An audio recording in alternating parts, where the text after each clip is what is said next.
Olá a todos, é um prazer em tê-los aqui mais uma vez. Hoje é nossa 15ª aula do 5º curso de Cannabis Medicinal, dia 8 de junho, um dia muito importante, dia que foi aprovado na comissão da Câmara Federal, a PL 399.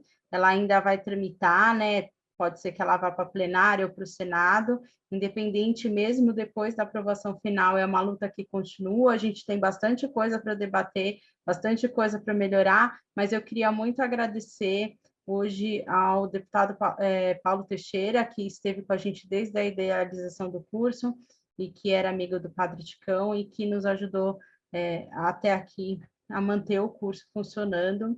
Então, a minha gratidão aos trabalhos do Paulo lá presidindo a PL. Quero também agradecer a todo mundo que fez parte dessa luta, é uma luta social, uma luta de vários meios, várias pessoas estiveram lá recentemente e nesses últimos 2 anos dando depoimento, contando suas histórias, várias pessoas que estão aí na frente, que aparecem ou às vezes não aparecem, mas que são muito importantes nesse movimento, é um movimento de muitos, nós somos muitos, e a gente tem que mostrar exatamente isso, unidade, e mostrar quantos pacientes são beneficiados por essa luta, o quanto o discurso é em cima de mentiras e falta de comprovação científica.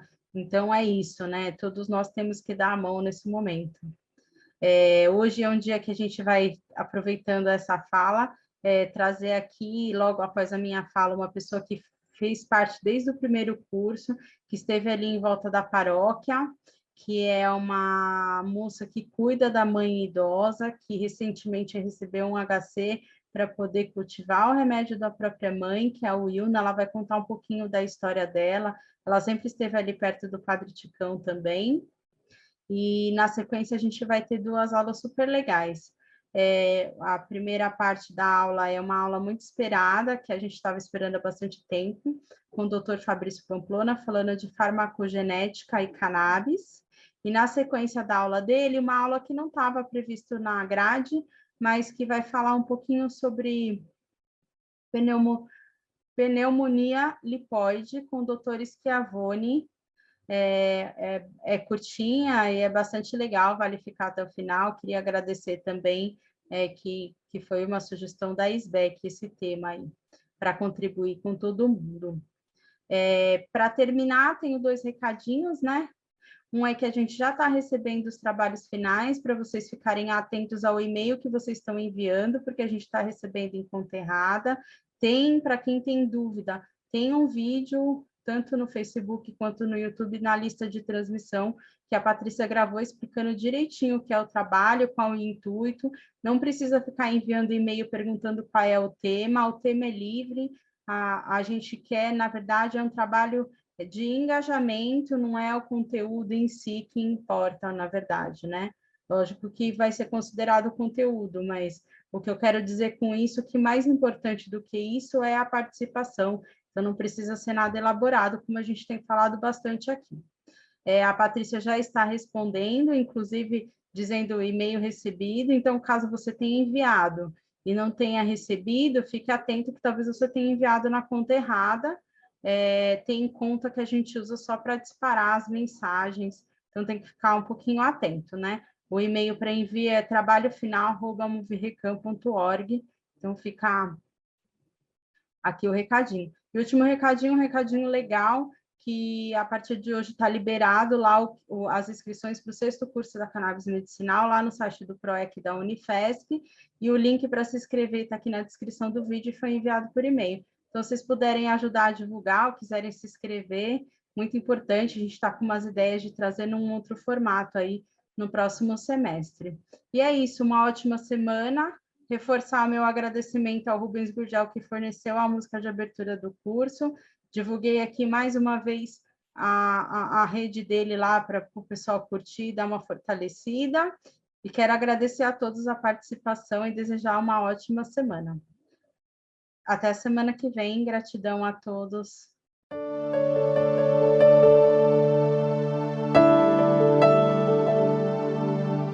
Olá a todos. Boa noite a todos que nos assistem. Em primeiro lugar, eu quero fazer um agradecimento aqui. Em primeiro lugar, eu quero agradecer a Deus por tudo que Ele tem feito por mim e por todos nós. Agradecer ao Padre Ticão, apesar de ele não estar entre nós, mas eu cheguei a conhecer o cannabis, foi através do Padre Ticão. Minha filha, Wilma Zélia, foi fazer um curso na igreja dele. Aí ele proporcionou o óleo da cannabis. E ela chegou, me deu uma gota e eu fiquei melhor instantânea. Porque em 2002 eu tive um AVC, em 2008 eu tive outro AVC. E esse de 2008 os médicos falaram que eu não ia falar, não ia enxergar, e não ia ouvir, e não ia andar. Andar eu não posso ainda, mas ela ficou em pé. Como vocês ouviram, a minha mãe, ela é paciente da cannabis medicinal, hoje paciente com HC. Minha mãe teve 2 AVCs, né, como ela falou, ficou com graves sequelas, desequilíbrios de tronco, espasmos, dores crônicas e neuropáticas, a depressão, também algumas comorbidades como pressão alta, diabetes, hipertireoidismo, constipação. E depois que a gente conheceu o potencial da cannabis medicinal, minha mãe é essa pessoa que vocês agora estão conhecendo, é uma pessoa lúcida, se expressa muito bem, fala muito bem, tem a memória melhor do que a minha. Tudo isso graças ao Padre Ticão, que idealizou esse curso, né? Primeiro curso sobre a cannabis medicinal aberto para todos, né? Isso é muito importante. Abriu a igreja para que o povo aqui entrasse e tomasse também uma vasta gama de conhecimento. Eu sou aluna desde o primeiro curso, em 2019, e o Padre Ticão é quem me deu o primeiro óleo que minha mãe fez uso. E como ela acabou de falar, após essa primeira gota, nunca mais ela teve nenhuma intervenção que necessitasse passar em pronto atendimento. A última vez que ela necessitou passar por pronto atendimento foi em maio de 2019, quando ela teve uma crise crônica de espasmos, seguida de dores crônicas neuropáticas, e aí infelizmente a gente teve que socorrê-la, levar ao pronto-socorro, e de lá saímos às 1h30 da manhã. Né? De lá para cá, minha mãe é uma pessoa, graças a Deus, muito humorada, temos vida social, minha mãe fazia uso de 17 tipos de medicamentos, dentre eles sedação, também tomava remédio para depressão. Hoje a gente consegue um ótimo controle apenas com a cannabis medicinal, né? E este mês eu fui agraciada com o HC dela, né? Então bem no mês que a gente iniciou o uso, né? Comemorando 2 anos de não ter mais crises crônicas de dores e de espasmos. Deixa eu falar uma coisa. Eu quero agradecer também a doutora Eliane, a doutora Bianca, a doutora Carla e o projeto MMJ e toda a mãe jarineira. Pois é. Tem envolvido nesse projeto.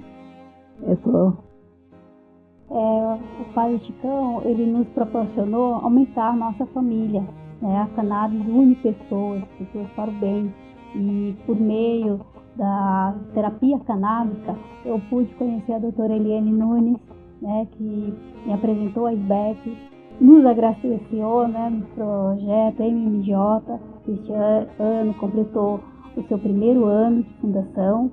A luta é muita, né, são vários os desafios, mas vocês quem nos ouvem, quem nos assiste agora nesse momento, aproveite para fazer esse convite, né? Procure o conhecimento, venham fazer parte do curso sobre a cannabis medicinal, visitem os sites da SBEC, visitem as redes sociais do MMJ, Mães e Mulheres Brasileiras, pesquisem, se aprofundem, porque no Brasil, infelizmente, ainda não se tem nenhuma pesquisa registrada, porque aqui é proibido, mas temos grandes plataformas, né? A PubMed, a Cielo, tantas outras, que são sérias e tem várias pesquisas, e nós pacientes, nós familiares, somos testemunhas vivas disso, né, gente? Minha mãe está aqui hoje, depois de 2 anos, vendo 10 testemunhas. E eu quero muito agradecer a Gabi por esse convite e desejar que esse curso, que é a luta do Padre Chicão, não só na cannabis, mas esse é o nosso objetivo aqui hoje.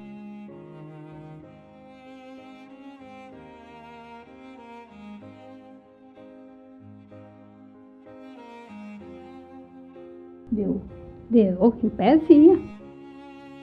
Muito obrigada, até breve. Bom, então vamos começar a aula hoje com um tema bem interessante, que é o tema da farmacogenética. Eu agradeço o convite para vir aqui compartilhar um pouco dos meus conhecimentos, da experiência nesse tema com vocês, né, nesse curso tão interessante da Unifesp, em homenagem, e que era liderado pelo Padre Ticão, né, com uma audiência cada vez maior na internet, com essa vantagem, né, de que a gente consegue disseminar o conteúdo e impactar positivamente ainda mais pessoas. Para quem não me conhece ainda, meu nome é Fabrício Pamplona, já vou me apresentar rapidamente no próximo slide, e o título dessa aula é Prescrição de produtos derivados de cannabis com auxílio da farmacogenética. Então ela não é tipicamente uma aula de genética, digamos assim, ela vai apresentar uma ferramenta de farmacogenética que eu ajudei a construir, ajudei a desenvolver, né, mas com casos bem aplicados, né, com a ideia de utilizar a farmacogenética como uma ferramenta, mas o que a gente quer impactar de verdade é a prescrição de canabinoides, auxiliar a tomada de decisão clínica, otimizar os tratamentos. Tá? Então, ela é uma aula mista, né, que usa só a farmacogenética como pano de fundo, digamos assim. Estou destacando aqui 2 instituições de ensino, né? Primeiro, a Universidade Federal de Santa Catarina, que foi onde eu me formei em farmácia e depois fiz mestrado e doutorado na área de farmacologia, e a UNILA, a Universidade Federal da Integração Latino-Americana, alguns chamam de Universidade do Mercosul, né, porque ela tem alunos de vários países aí latino-americanos em todas as classes. É um modelo bem interessante, e eu sou professor voluntário, tá, tanto do grupo de pesquisa de neurologia clínica, como professor mesmo da pós-graduação em biociências. Tá? Então essa é minha, apesar de eu ter uma carreira fora da academia, vou mencionar rapidamente no próximo slide, essa é a minha dedicação, né, acadêmica, no sentido de também disseminar o conteúdo. Né? Não adianta nada a gente pesquisar tanto tempo, estudar tanto tempo e não passar para frente esse tipo de conteúdo. Tá? Aqui vocês estão vendo, então, um slide rapidinho dos principais destaques da minha carreira. Eu já mencionei que sou farmacêutico, né, e terminei o meu doutorado em farmacologia em 2010. Então, de 2010 para cá, né, são um pouco mais de 10 anos aí, com carreira voltada à pesquisa científica, ao desenvolvimento de produtos, mas no âmbito da iniciativa privada. Tá? Eu iniciei mesmo a pesquisa em canabinoides em 2003, né? Meus primeiros artigos na área são de 2004, então já faz bastante tempo, tem uma estrada grande aí nessa área, né?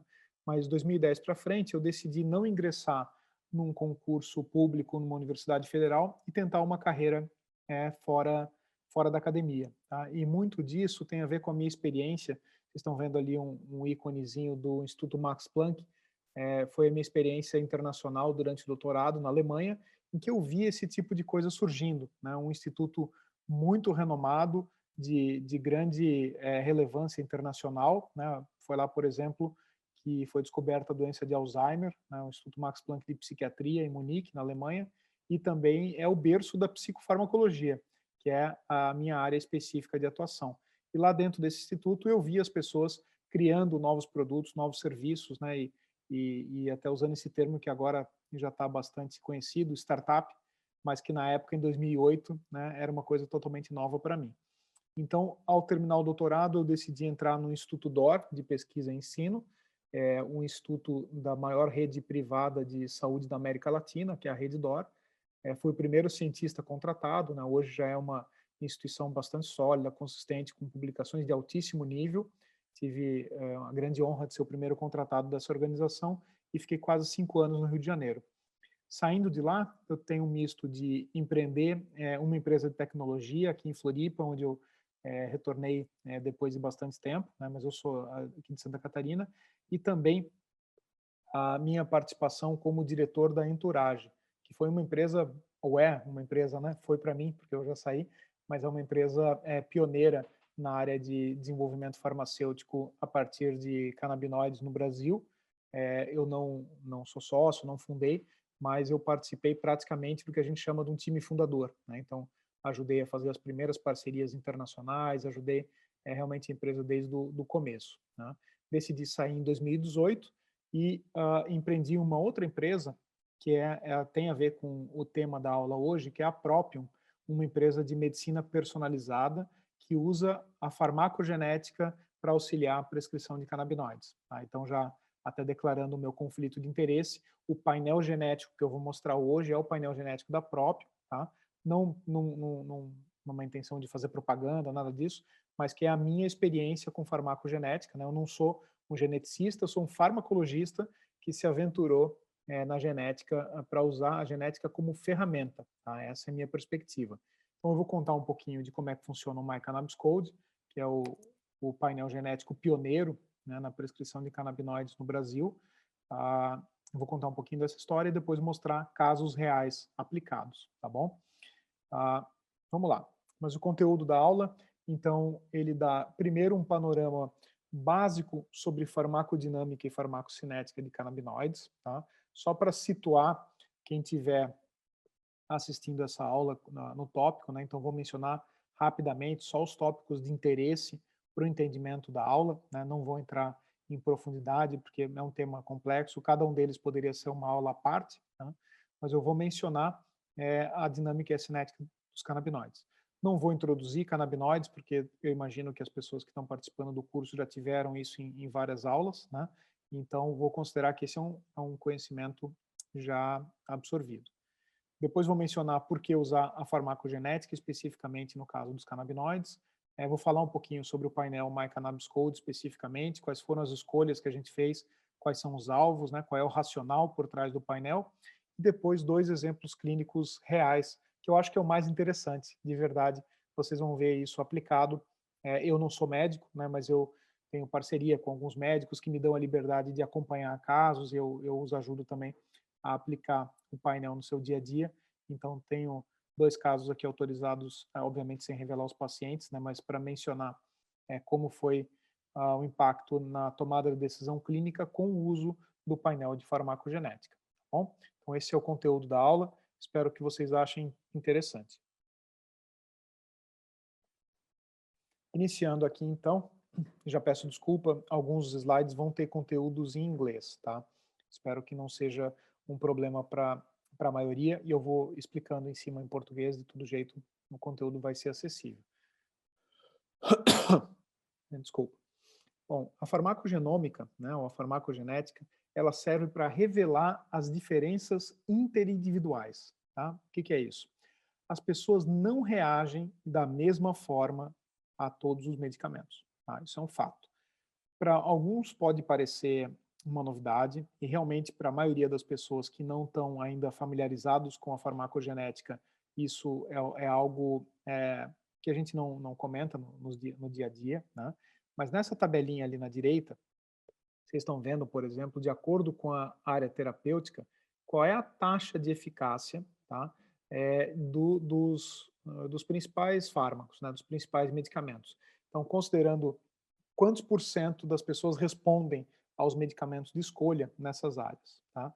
Então, vocês podem ver, estou lendo a tabela rapidamente, mas varia de 80% nos analgésicos muito simples, né, como inibidores da COX-2, como anti-inflamatórios, tá, comuns, aspirina, paracetamol, dipirona, esse tipo de coisa. A maioria das pessoas responde da mesma maneira e vai caindo, né, em fármacos aí para depressão, para diabetes, para enxaqueca, para artrite reumatoide, etc., em torno de 50%, ou seja, metade das pessoas não respondem, até chegar a casos como doença de Alzheimer e oncologia, em que uma minoria responde, né? 30% respondem aos medicamentos de escolha para Alzheimer, só 25% respondem aos medicamentos de escolha para oncologia, tá? Então, fica evidente por que algumas áreas como a oncologia já mergulharam de cabeça no que a gente chama de medicina de precisão ou medicina personalizada, porque é necessário, né? Nem todas as pessoas respondem.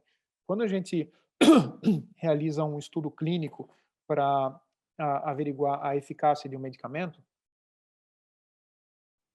esse estudo ele testa a eficácia de um determinado medicamento em uma população, né? É um grupo de pessoas que tomam o medicamento versus um grupo de pessoas, outro grupo de pessoas que toma o placebo, né? Que é, digamos, uma cápsula, uma pílula exatamente igual, mas sem o princípio ativo, para simplificar. Então, dentro de um grupo, nem todo mundo reage igual. É isso que a gente está entendendo agora. E a medicina de precisão, ou a medicina personalizada, que é onde a farmacogenética se aplica, ela parte do princípio de que as pessoas são realmente diferentes, né? E você consegue identificar, eventualmente, marcadores, identificar formas de prever o efeito individual em cada pessoa, tá? Então, esse é o pano de fundo. É uma mudança mesmo de perspectiva na medicina, e que eu e os colegas mais experientes da área acreditam que cabe como uma luva, tá, no conceito de medicina canábica, no conceito do uso de canabinoides, porque, em geral, eles exigem uma abordagem personalizada. Tá? Esse também é um motivo, né, só por curiosidade, no qual se baseia a farmácia magistral, a farmácia de manipulação, a ideia de otimizar as doses e as composições de maneira individual. Tá? Então, essa ferramenta, junto com a farmacogenética, que é relativamente recente, ela realmente consegue dar um tratamento personalizado. Trago aqui duas referências bem importantes, duas revisões, né? Então, a aplicação clínica da farmacogenética, que é de onde eu tirei essa tabela, tá? E embaixo ali uma outra revisão geral, tá? Mas falando da farmacogenética de canabinoides, para quem tem interesse em aprofundar um pouquinho mais sobre o tema. Então, eu mencionei que dentro de uma população heterogênea, vamos considerar, por exemplo, uma população de pacientes de uma mesma patologia, né, nem todo mundo responde igual. E a genética, tá, a realização da avaliação de DNA profiling, que a gente chama, né, um perfil genético, baseado na avaliação dos polimorfismos. Tá? Polimorfismos, vou ressaltar aqui, são variações genéticas individuais, naturais, tá, de ocorrência natural. Esse tipo de ferramenta, então, ela permite avaliar dentro de um grupo heterogêneo qual é o grupo que eventualmente vai ter uma boa resposta, qual é o grupo que não vai ter uma resposta e qual é o grupo que eventualmente pode ter até efeitos adversos. Tá? Saber isso de antemão é uma ferramenta ou é de uma utilidade incrível para o médico, né? E, claro, também para o paciente. Nem todos os casos, tá? Esse slide ele é conceitual, em nem todos os casos você tem polimorfismos, ou SNPs, que é a sigla em inglês, você tem polimorfismos identificados para eficácia, né, ou seja, para resposta terapêutica e também para efeitos adversos. Tá? Em alguns casos você tem uma infinidade de polimorfismos, em outros a quantidade de informação é menor. Isso pode ter a ver com as pesquisas que foram feitas ou mesmo com a ocorrência desses polimorfismos. Né? Afinal, a ocorrência das mutações e a seleção delas que gera a nossa população heterogênea, é um processo que acontece naturalmente, né? Que ele foge ao nosso controle, tá? Então, não é sempre que a gente tem polimorfismos de todos os aspectos. O que é mais comum é a gente ter polimorfismos associados ao metabolismo. Então, a capacidade, medir a priori a capacidade de um indivíduo de metabolizar de maneira normal, acelerada ou reduzida um determinado fármaco. Esse é o principal objetivo da farmacogenética. Em alguns casos, a gente consegue ir mais além e fazer uma previsão da eficácia e também da ocorrência de efeitos adversos, sempre, óbvio, com o goal, com o objetivo de otimizar a resposta terapêutica, né, com a menor dose possível, obter o máximo de efeito terapêutico com a menor ocorrência ou talvez com nenhuma ocorrência de efeitos adversos. Na minha área, né, na farmácia, a gente chama isso de uso racional dos medicamentos, tá? E é isso que a farmacogenética busca. Vamos lá, no aspecto do metabolismo, então é muito importante a gente falar da farmacocinética, tá? O que é cinética? Cinética é a maneira como um determinado medicamento, um determinado fármaco, se distribui no seu organismo depois que você ingere, tá?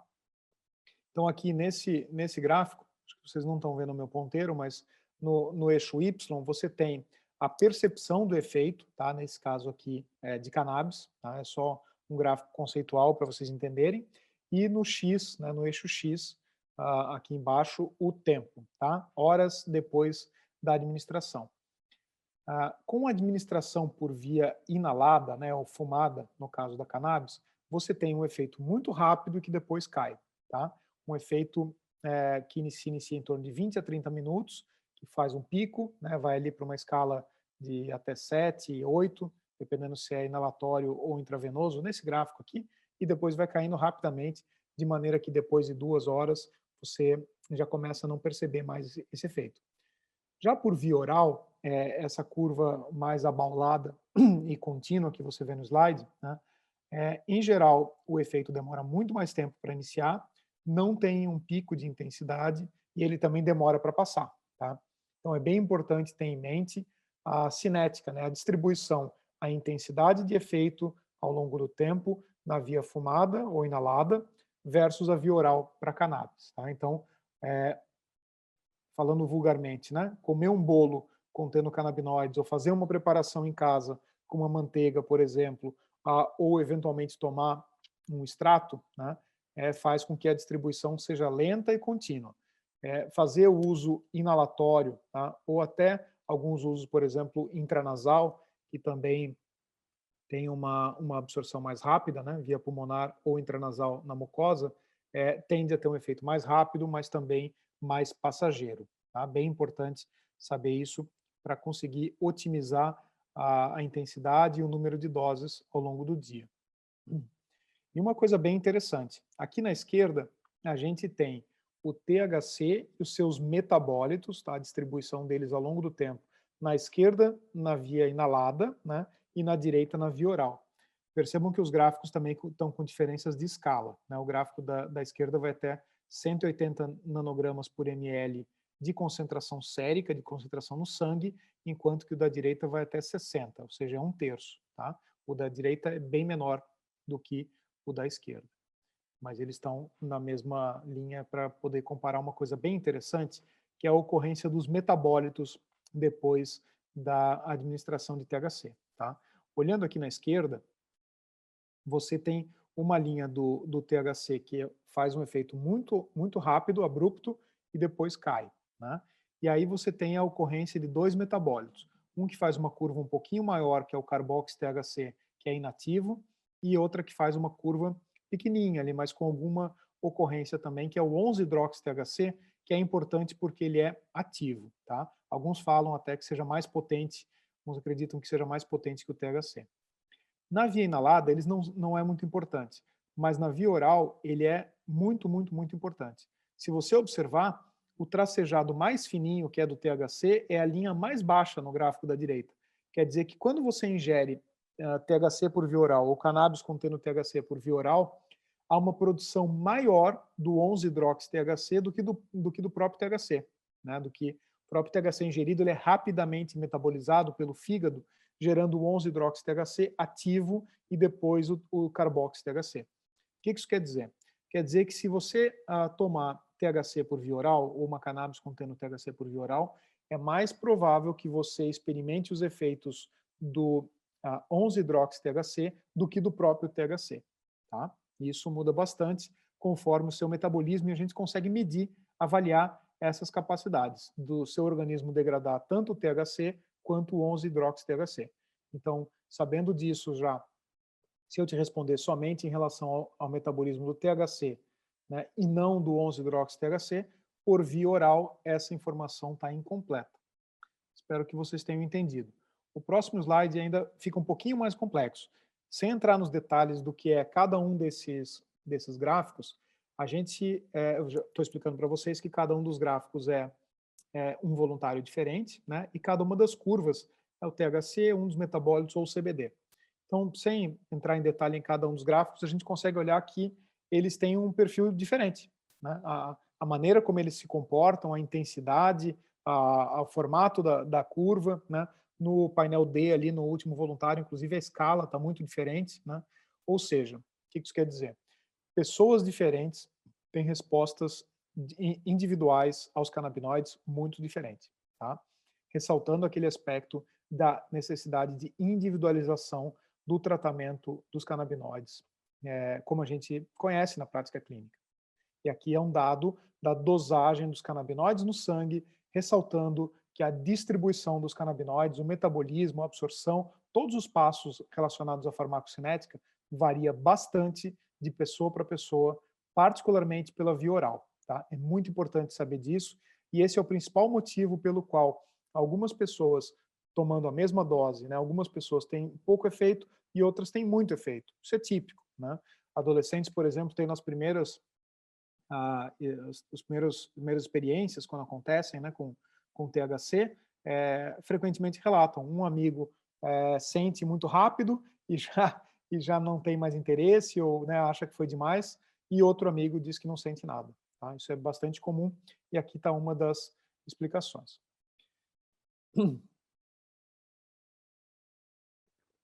Além do aspecto do metabolismo mesmo, né, na capacidade do organismo de degradar a substância, a gente tem também uma questão de distribuição dos canabinoides nos tecidos do organismo. Tá?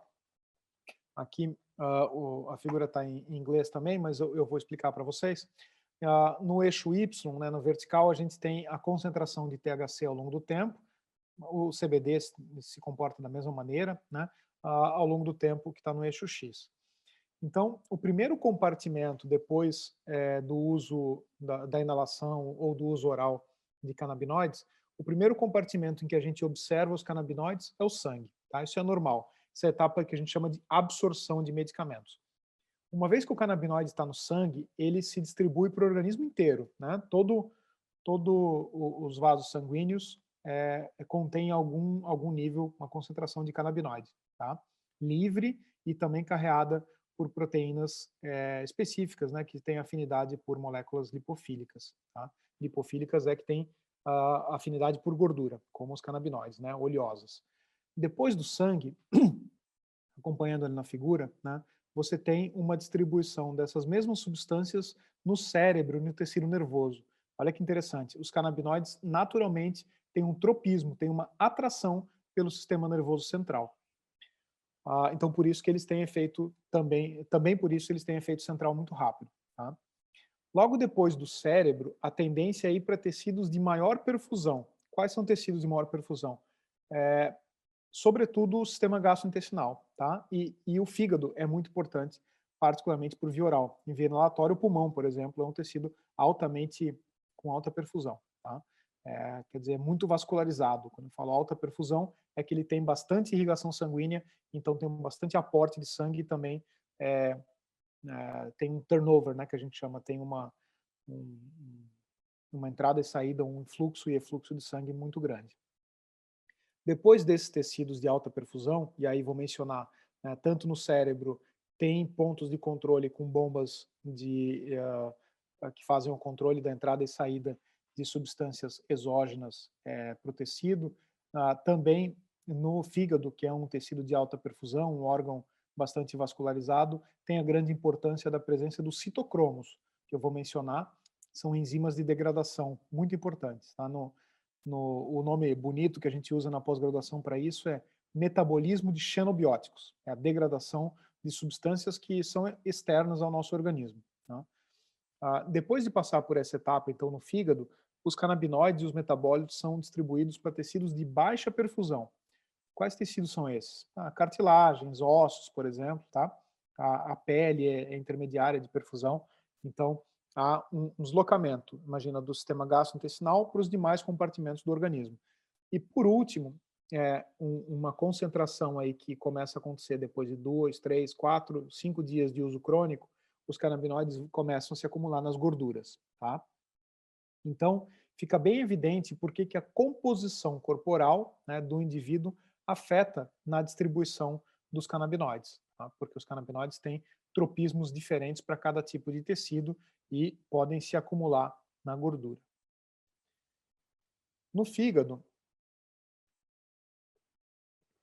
a gente tem um metabolismo propriamente dito, o metabolismo enzimático, tá? Que é o metabolismo dos citocromos. Vocês estão vendo ali que o THC ativo na esquerda é convertido no metabólito ativo 11-hidroxi-THC e depois no metabólito inativo carboxi-THC. Isso tudo acontece principalmente pela ação do citocromo 2C9, tá? CYP2C9. Não vem ao caso exatamente assim como isso acontece, mas é uma degradação, né, catalisada, ou seja, acelerada, né, por uma enzima que é o citocromo. Tá? Depois disso, o carboxi-THC, que já é inativo, ele sofre um processo de glucuronidação, tá, por uma outra enzima, que é a UGT, e que permite que ele seja excretado pelo rim. A glucuronidação é um processo que facilita a excreção hidrofílica de canabinoides. Eu vou abrir aqui um pouco, que a luz já tá reduzindo. Tá? Então, citocromos e UGTs são dois tipos de enzimas importantes para que o canabinoide absorvido por via oral seja degradado no fígado e depois excretado pelo rim. No caso do CBD, a gente também tem participação de citocromos, mas são outros citocromos, tá? A gente chama de superfamília de citocromos. São metabólitos diferentes, também produzidos pelo CBD, né? Com participação do CYP2C19, do CYP3A e do CYP1A. Tá? É uma sopa de letrinhas, você não precisa saber necessariamente qual é o CYP para usar o painel farmacogenético que eu vou mostrar, mas é interessante que se saiba. Tá? E diferente do THC, o CBD não tem metabólitos ativos, tá? Então é menos importante para o CBD saber qual é exatamente o metabólito, mas é muito importante para o CBD saber se o metabolismo é rápido ou lento, porque isso pode implicar em você ter um efeito mais prolongado ou mais reduzido do CBD no seu organismo, como a gente vai ver. Tá? Agora, falando um pouquinho da farmacodinâmica dos canabinoides, vou trazer só esse exemplo, tá, em relação aos efeitos adversos do THC, que é um dos efeitos adversos mais, como é que eu vou dizer, mais temidos, né, ou pelo menos mais cujo medo, né, a paranoia, até permitindo o trocadilho, ela é mais disseminada, tá? Que é o risco realmente do THC gerar um evento de psicose. Erroneamente se fala em THC causando esquizofrenia ou cannabis causando esquizofrenia, tá? Eu tenho um texto escrito sobre isso, procurem na internet, depois eu vou passar o link do meu Medium, mas é um texto bem importante esclarecendo esse aspecto de cannabis e esquizofrenia. Tá? Há uma distância muito grande entre ingerir a substância e, de fato, ter essa patologia, mas sim, num passo a passo que envolve a ansiedade aguda, um eventual psicose aguda induzida por droga, né, um surto psicótico e uso crônico contínuo de altas doses, eventualmente uma parcela dos indivíduos podem sim desenvolver esquizofrenia se tiverem uma predisposição biológica. Tá? E aí a minha postura como farmacêutico, como farmacologista, ao invés de reverberar esse medo e dá a entender de que a cannabis é uma planta perigosa e de que todo mundo tem que tomar cuidado, é muito mais interessante você identificar quais são os indivíduos nos quais esse risco é mais presente.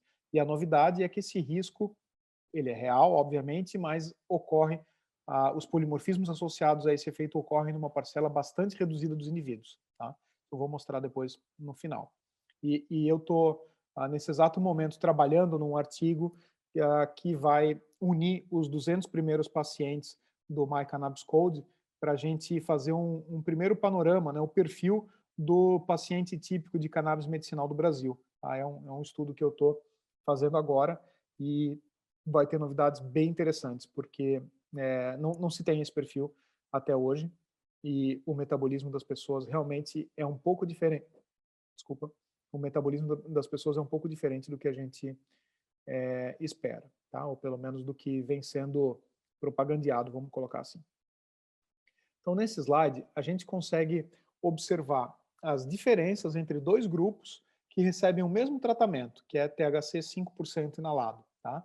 THC 5% é uma concentração mediana, tá? Ela não é uma concentração alta, o que quer dizer que mesmo uma concentração mediana de THC pode causar, sim, alguns efeitos adversos se você tiver uma genética, uma biologia que o predispõe. Tá? Então, nos gráficos da esquerda, você tem pacientes que estão sobre alto risco de psicose. Tá? Nesse caso, é um parâmetro clínico, não é um parâmetro farmacogenético ainda, mas eu estou trazendo esse exemplo porque a gente sabe, a gente conhece que um polimorfismo, por exemplo, associado à CONT, a enzima catecol-ortometiltransferase, que é uma enzima associada a vias de monoaminas, né? Sobretudo dopamina e noradrenalina no nosso organismo, e que está associado a esse tipo de resposta. É um deles, por exemplo, né, que poderia estar por trás desse tipo de comportamento de alto risco associado à ocorrência de psicose. Mas nesse caso, a separação dos indivíduos, a segmentação, foi de acordo com ideação paranoide, quer dizer, indivíduos que já tinham, mesmo sem a cannabis, ideação paranoide, mania de perseguição ou a desconfiança muito grande, né, essa teoria da conspiração, esse tipo de coisa. Esse é um tipo de indivíduo que a gente fala que tem ideação paranoide. Tá? Então, numa escala visual analógica, que vai de 0 a 100, né, quer dizer, você realmente perguntando de 0 a 100, quanto você está se sentindo paranoide, que é a primeira linha, quanto você está se sentindo ansioso, que é a segunda linha, ou quanto você está sentindo os efeitos prazerosos dessa administração de THC 5%, aí, comparado a devidamente controlado com o grupo placebo, a gente tem que os indivíduos com alto risco para comportamento paranoide, né, vocês estão vendo aqui na esquerda, e eu estou lendo de cima para baixo, eles se mostraram paranoicos, se mostraram ansiosos, né, e, obviamente, também relataram os efeitos prazerosos do THC. Tá? E ao passo que os indivíduos controle, os indivíduos que não tinham ideação paranoide, eles relataram os efeitos prazerosos do THC, ou seja, promoveu o bem-estar, né, mas sem qualquer efeito de ansiedade ou paranoia. Tá? Então, o THC ele tem esse efeito paradoxal de, em dose baixa, em geral, reduzir a ansiedade, e dose alta, aumentar a ansiedade, né? E isso também depende da biologia das pessoas. Né? Tem indivíduos que são mais sensíveis aos efeitos ansiosos, ansiogênicos, aos efeitos paranoides e até psicóticos do THC, quando administrado em dose alta, em uso crônico e esse tipo de coisa, tá bom? Então esse é um artigo bem importante para embasar por que é importante conhecer os indivíduos a priori antes de administrar canabinoides, por exemplo, e me dá, ou reforça essa postura, né, que a meu ver é a melhor postura, que é de autoconhecimento, não de temor, né, não de dizer que essa planta é proibida, é perigosa e não pode ser utilizada terapeuticamente. Pelo contrário, ela não é desprovida de efeitos adversos, assim como nenhum outro medicamento, né? E ela precisa ser usada com responsabilidade. Mas em todos os casos, inclusive nos casos em que os indivíduos têm a suscetibilidade a esse tipo de comportamento, eu acredito que é possível achar uma composição de cannabis que seja adequada a esse indivíduo e realizar um manejo terapêutico adequado. Tá? Aqui eu já vou começando a mencionar um pouco do My Cannabis Code especificamente e de por que a farmacogenética. Tá? Então, é importante que se saiba que os polimorfismos, as variações genéticas, nos tornam únicos, né? Cada um de nós tem um código genético que é único. E sabendo essas informações, a gente consegue identificar necessidades e capacidades individuais que permitem uma personalização de tratamento. Isso é o que a genética faz, tá? Isso é o que a farmacogenética faz. Então, a figura menciona ali o exemplo que eu já tinha mencionado anteriormente, que numa população heterogênea, realizando um perfil de DNA, a gente consegue tomar decisões clínicas diferentes de acordo com o perfil do indivíduo, tá? Alguns exemplos ali, você poderia ter um indivíduo com metabolismo de THC normal e baixo risco para efeitos adversos, enquanto outro indivíduo tem metabolismo de THC inibido e risco de psicose, enquanto outro indivíduo tem um metabolismo normal e nenhum risco de efeito adverso, e assim vai, tá? A nossa abordagem foi definir alguns grupos a priori e depois validar clinicamente essa hipótese, a ocorrência desses grupos. Por que realizar um teste de farmacogenética? Tá? E aí, falando especificamente do MyCannabis Code, mas existem testes de farmacogenética para vários fármacos, não só para canabinoides, né? Então, esses testes eles são práticos, tá? Se forem consistentes tecnicamente, conseguem ajudar em muito a prática clínica e, em geral, né, hoje em dia já se tem testes com uma ótima experiência. Vou mostrar-lhes os exemplos. Você não precisa mais saber genética profundamente, você não precisa de um geneticista para interpretar um teste farmacogenético, o que é muito interessante. Torna essa prática mais acessível para os médicos, mesmo clínicos gerais ou especialistas de outras áreas, né? E até o paciente consegue participar dessa tomada de decisão e consegue ter mais autonomia no seu tratamento. Então, acompanhando a figura no número 1, em geral, esses testes, né, e é o caso do MyCannabis Code, ele usa uma amostra que é muito simples de coletar, né, um swab, um cotonete, que você passa dentro da boca, tá, dentro da bochecha, na gengiva e coleta células dessa região, né? Parece, a simplificação se diz que é um teste de saliva, né? Não é exatamente a saliva, mas sim, você passa um cotonete dentro da boca e coloca dentro de um tubo, tá? Super simples, esse teste chega na sua casa, você faz a coleta sozinho e depois é enviado a um laboratório, que no nosso caso o laboratório é em Lisboa. A empresa, inclusive, foi fundada inicialmente em Lisboa, vejam que curioso, né? Posso contar a história, mas é muito mais rápido, muito mais fácil desenvolver testes como esse fora do Brasil, né? Até por acesso a reagentes, embora, obviamente, possa ser realizado no Brasil também, né? No nosso caso, a empresa foi fundada em Lisboa e a gente começou, inclusive, a comercialização lá. E uma vez que o laboratório realize a avaliação dos polimorfismos, tá? A interpretação dos polimorfismos é realizada por um algoritmo. Tá? Então, existe um algoritmo que identifica os SNPs, os polimorfismos que são clinicamente relevantes e que já foram validados pelo nosso desenvolvimento de produto. E aí sim, no passo 3, você classifica os indivíduos em perfis diferentes que sugerem ações clínicas diferentes. Tá? Então, o painel farmacogenético é uma ferramenta para tomar decisões baseadas no autoconhecimento. É uma ferramenta para que o médico e você como paciente, né, ou você médico que está assistindo, consiga tomar uma decisão baseada na biologia, um nível de autoconhecimento que não é acessível normalmente somente pela inquisição clínica, né, somente pela anamnese. Tá? Então, a gente consegue acessar profundamente a biologia, mesmo antes de um determinado fenótipo, mesmo antes de uma determinada característica surgir no indivíduo. Tá? Esse é o grande valor, essa é o grande interesse, né? A diferença da bioquímica, por exemplo. Os resultados são totalmente individuais, tá? Podem ser usados por pessoas de qualquer idade. Na verdade, esse teste é feito só uma vez na vida, essa é uma grande vantagem, né? Ele ajuda a decisão clínica baseado no autoconhecimento, né?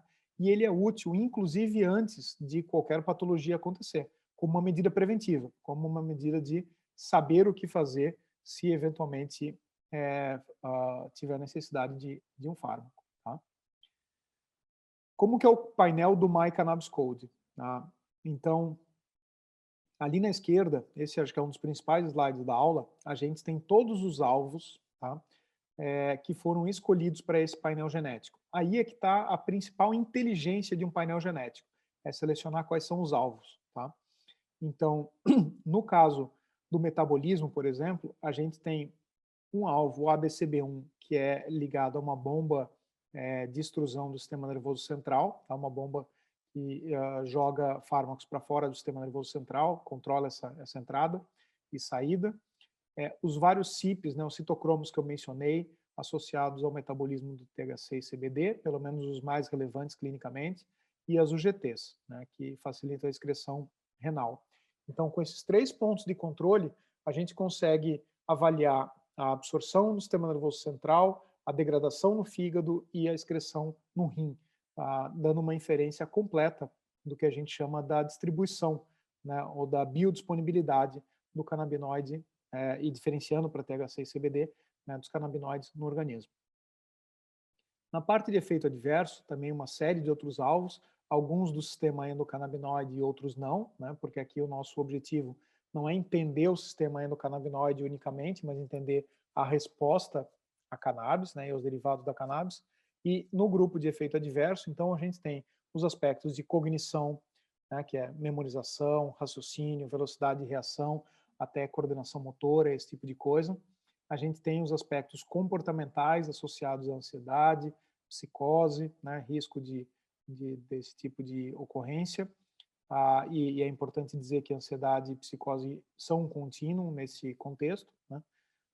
Também um aspecto do impacto na funcionalidade e na dependência, que a gente evita até usar esse termo no reporte, a gente não chama de dependência, a gente chama de impacto no uso crônico, porque esse termo é polêmico em canabinoides.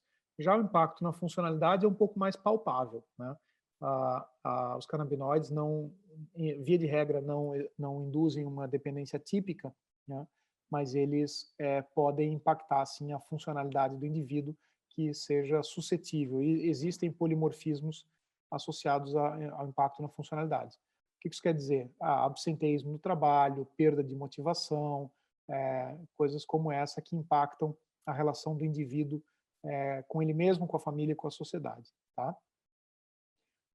Existem muitos mais polimorfismos associados aos problemas atípicos de dependência e funcionalidade do que efeitos adversos nesse painel. E essa é uma pergunta bem comum, tá? Bem frequente. Não quer dizer que o foco do nosso painel é dependência, não tem nada a ver com isso. Na verdade, eu particularmente acho que dependência é a menor das preocupações num tratamento com canabinoide. Tá?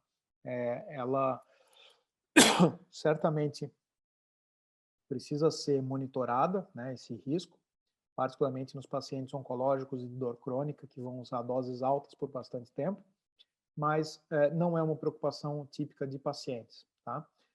O fato de ter vários polimorfismos aí tem mais a ver com o volume de informação disponível, tá, na literatura, do que com a importância que a gente dá para essa informação no painel. Porque a informação científica, né, as pesquisas, por muito tempo foram enviesadas para buscar realmente os efeitos de prejuízo, os efeitos deletérios dos canabinoides. Tá? Então, por isso é que tem mais informação, tem mais polimorfismo de dependência. Uma coisa legal é que você olha um painel desse e é super complexo, né? A gente não consegue nem entender direito quais são esses números, essas letrinhas aí, parece uma sopa de letrinhas. Isso é o dado bruto, esse é o dado genético, tá? E a gente consegue, através dos algoritmos, trabalhar isso como informação e através dos índices, né, da bioinformática, trazer isso para uma experiência agradável e fácil de tomar uma decisão clínica, tá? Muito direta.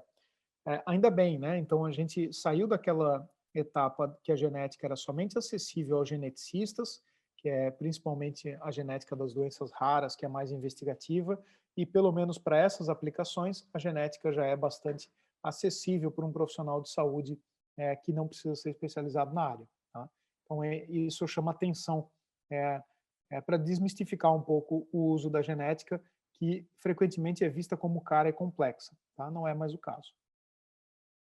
E para quem tiver interesse profundo na área, sugiro esse site, o Snipedia, tá? É muito mais fácil achar informações dos polimorfismos para qualquer alvo genético, por exemplo, receptores canabinoides tipo CB1, que está aí no slide, num site como esse, em que você clica no SNP, né, nessa tabelinha ali, RS, e o número é a posição do SNP, e clicando nele você tem uma página como essa, que já traz todos os artigos, já traz a relevância clínica e quais são os artigos associados àquele polimorfismo.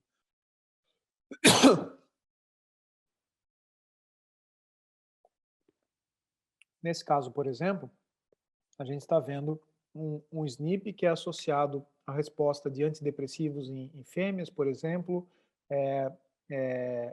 uma variante dele, né, um genótipo, é associado à resposta de depressão em resposta ao estresse, e outro genótipo é associado à resposta positiva de antidepressivos em machos. Olha que curioso. Então, eu trouxe esse exemplo só para mostrar que, às vezes, um polimorfismo não tem um efeito por si só, ele confere uma proteção ou uma vulnerabilidade a um determinado estímulo, nesse caso o estresse, ou mesmo um fármaco antidepressivo. Ele pode variar com a etnia, ele pode variar com o sexo, né, masculino, feminino, sexo biológico. Então, esse tipo de interação também é importante. E os genes podem interagir também entre eles. Tá? Por isso é que você olhando para uma tabela como essa, é muito difícil chegar a uma conclusão clínica. Os algoritmos e a bioinformática são excelentes aliados do médico nesse momento. Essa é a cara do painel, né, do report do My Cannabis Code, é isso que você recebe se você eventualmente for fazer uma compra, né, desse painel, fazer a coleta e enviar os dados para a gente analisar. Então, são informações associadas ao metabolismo de THC e CBD, funções cognitivas, traços psicológicos e comportamentais, uso crônico de fitocannabinoides e impacto na funcionalidade diária, tá, no cotidiano.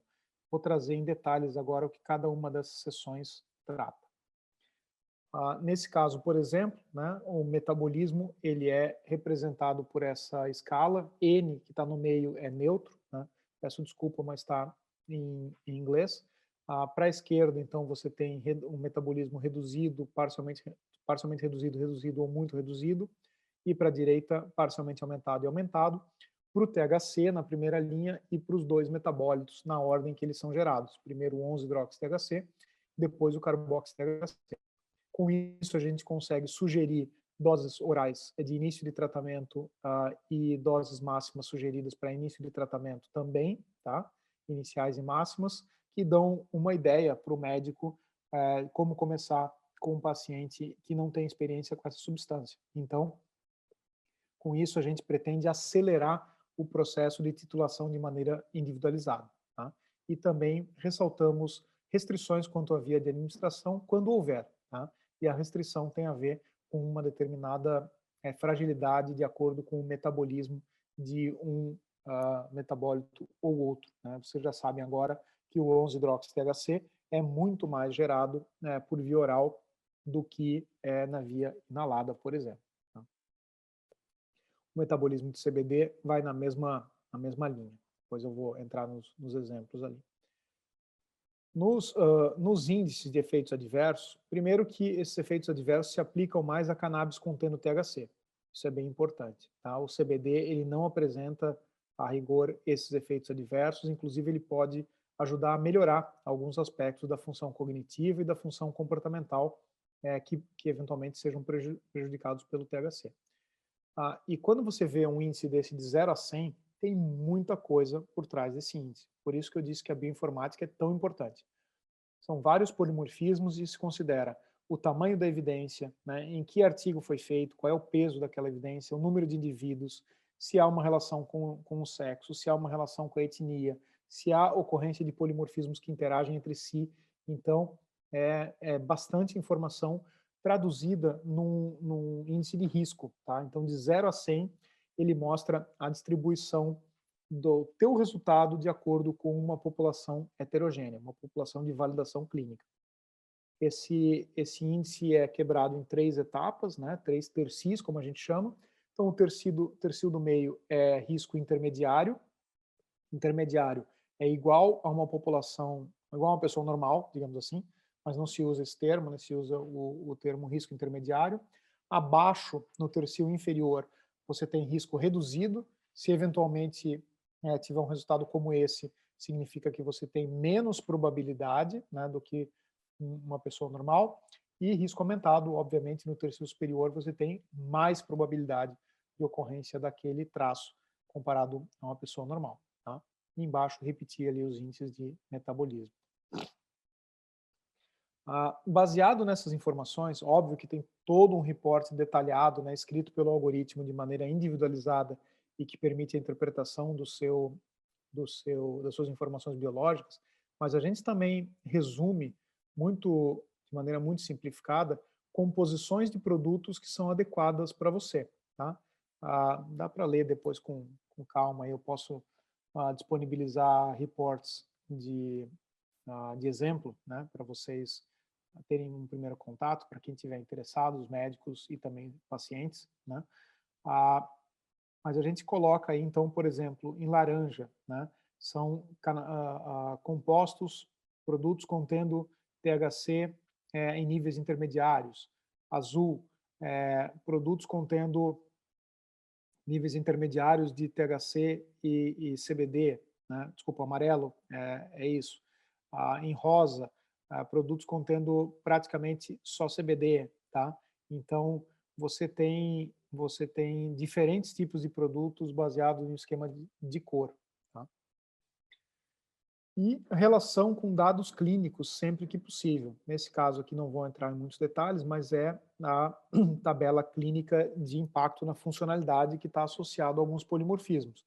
Então, quando possível, a gente mostra o polimorfismo e também direciona o médico à escala clínica de monitoramento daquele polimorfismo, ou da ocorrência daquele fenótipo. Né? E esse é o direcionamento que eu gostaria de dar como resultado do produto. Né? Sempre um direcionamento de monitoramento e uma ajuda na tomada de decisão clínica. Agora, para finalizar a aula, vamos passar aos 2 casos reais que eu acho que vai ser bem interessante. Como eu mencionei, eu não sou médico, né? Eu sou farmacêutico, então conto com a generosidade de colegas médicos aí, nesse caso o Dr. Pedro Pierro, que discute alguns casos comigo, né, que já vem prescrevendo o MyCannabis Code para uma série de pacientes, e a gente tem alguns casos interessantes para bater um papo e mostrar para vocês uma aplicação real desse produto. Nesse caso, uma senhora de 62 anos, né, que relatava ansiedade, agitação e dificuldade para dormir. O objetivo clínico dela era usar o CBD para reduzir a agitação e facilitar o sono. Tá? Mas tinha dúvidas quanto à dose e, aparentemente, o CBD parecia não estar funcionando. Essa era a queixa clínica.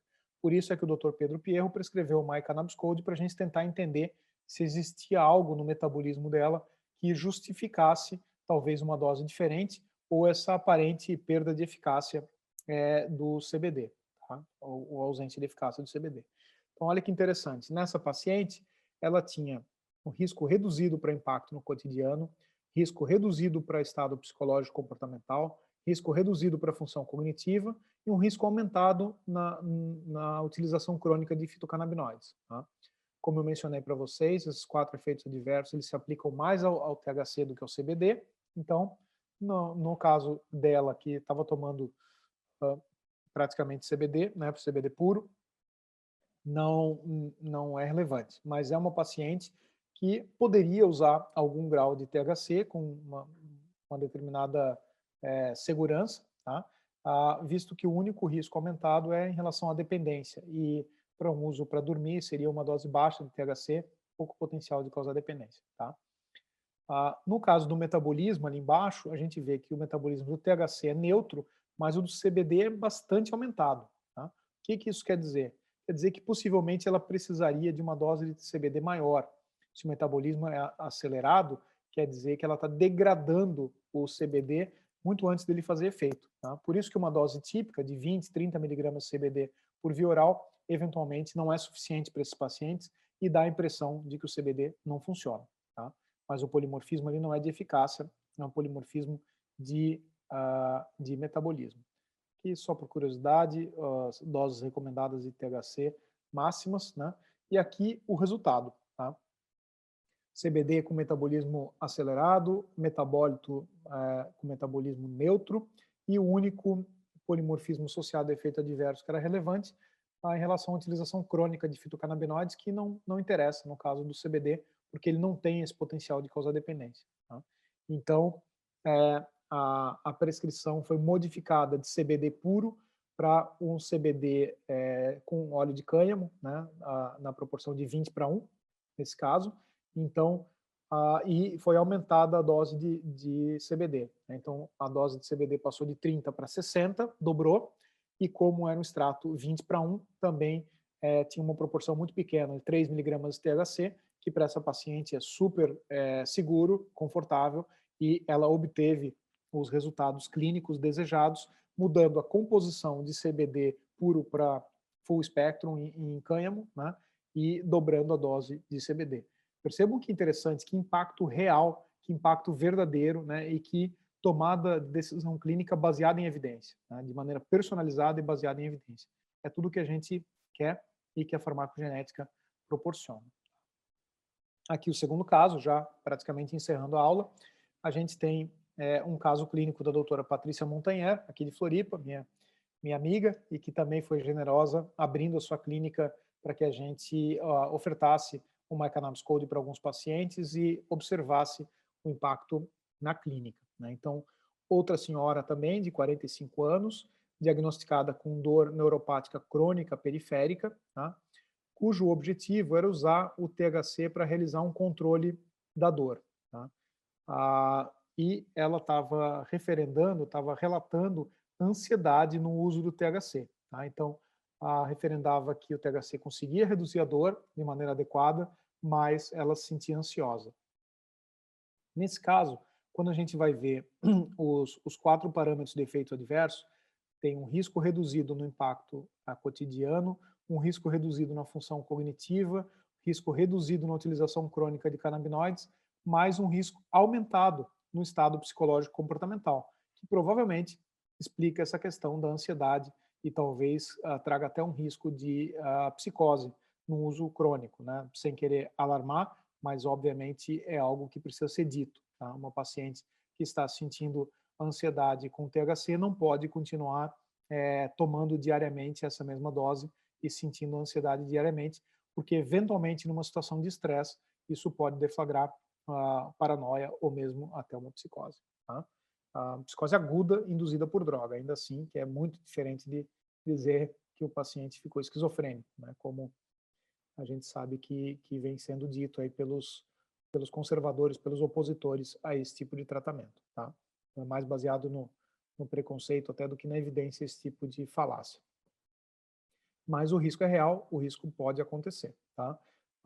Então, no caso do metabolismo dessa paciente, também metabolismo reduzido de THC, o que causa um risco ainda superior, né, uma sensibilidade superior a essa substância, e um metabolismo normal para CBD. Tá? Então, realmente, não é trivial usar THC nessa paciente, que está relatando ansiedade, tem um risco, tem um polimorfismo associado à alteração comportamental e psicológica e uma sensibilidade metabólica ao THC. Tá? Ainda assim, vocês vão ver que foi possível manejar o tratamento. Vendo em mais detalhes, metabolismo reduzido para THC e parcialmente reduzido para os 2 metabólitos, tá? A dose diária inicial recomendada de THC de 5 miligramas. Mas essa paciente já era uma paciente que tinha um histórico de uso de THC e já vinha utilizando por bastante tempo. Então, a tendência é tolerar doses mais altas. Né? Já aconteceu um processo de taquifilaxia, um processo de tolerância, então a tendência é usar doses mais altas. Aqui só para mencionar os polimorfismos específicos, né, vocês vão ver que no reporte você não tem somente a informação do índice, quando relevante você tem a informação de cada um dos polimorfismos identificados e com um grau de intensidade, de ativação, é realmente bastante complexo o reporte. E nesse caso, a paciente tinha polimorfismos importantes, associados à psicose, por exemplo, no BDNF, né, e associados a comportamento antissocial e estresse, tá? Ali o da Conte, que eu mencionei, e outros, tá? Associados à emocionalidade. Então, não é uma paciente trivial, tá? É uma paciente difícil de manejar, até por isso que o uso de uma ferramenta como essa, de farmacogenética, se torna ainda mais interessante, tá? Olha que interessante, essa paciente conseguiu manter a dose de THC que estava fazendo resposta terapêutica positiva, que era já de 18 miligramas de THC, uma dose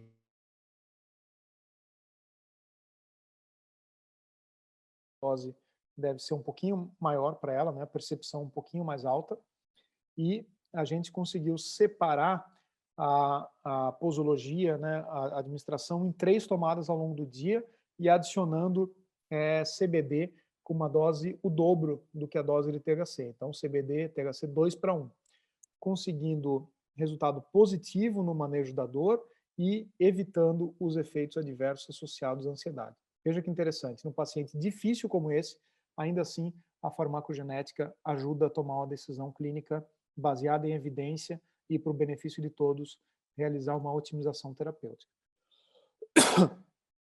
Então, como conclusão, gostaria de deixar o recado de que a farmacogenética melhora a tomada de decisão clínica, tá? E no caso dos canabinoides, otimiza o benefício do tratamento de maneira individualizada, né? Ajudando a evitar os efeitos adversos, buscar a melhor composição e melhor dose, né? Eventualmente modificando também a posologia. E economiza tempo e dinheiro, tão importante, né? Um tratamento pouco acessível e ainda caro para a maioria das pessoas, porque ele agiliza o período de titulação individualizada. Então, você vai chegar à sua dose individual muito mais rápido do que no processo normal de tentativa e erro e observação clínica. Tá? Para quem tiver interesse e curiosidade, ali embaixo tem o site do MyCannabis Code, que é iproprium.com/br/MyCannabisCode. Tá? Se você entrar só no iproprium.com, você eventualmente vai achar o MyCannabis Code lá, entre os outros painéis, mas pode procurar direto por MyCannabis Code na internet que você encontra. Tá? Além disso, recomendo esse texto meu mesmo no Medium, né? medium.com/, agora já trocou, na verdade é fabriciopamplona.medium.com, tem que atualizar ali aquele link, tá? Mas se você procurar por genética de canabinoides, se você procurar por MyCannabis Code em português, vai fatalmente chegar nesse texto que explica em detalhes como funciona esse teste, tá? E aí no site da Proprium, né, já mencionei para vocês, também você pode realizar a compra e a coleta em casa, né? Muito fácil, mas a gente recomenda que seja realizado com acompanhamento médico. Para as primeiras experiências, a gente pode ajudar tanto o médico na primeira prescrição, quanto os pacientes, né, com um aconselhamento farmacogenético, e fica aí abaixo o meu contato, o meu e-mail, né, e vocês também podem me encontrar nas redes sociais, no Facebook, no Instagram, né, para quem quiser me seguir, LinkedIn, mas também fica o meu e-mail para um contato mais direto. Obrigado mais uma vez pela audiência, foi uma aula relativamente longa de um tema novo e complexo, mas espero que vocês tenham gostado, e muito obrigado também à organização pelo convite. Uma boa noite, espero que tenham gostado.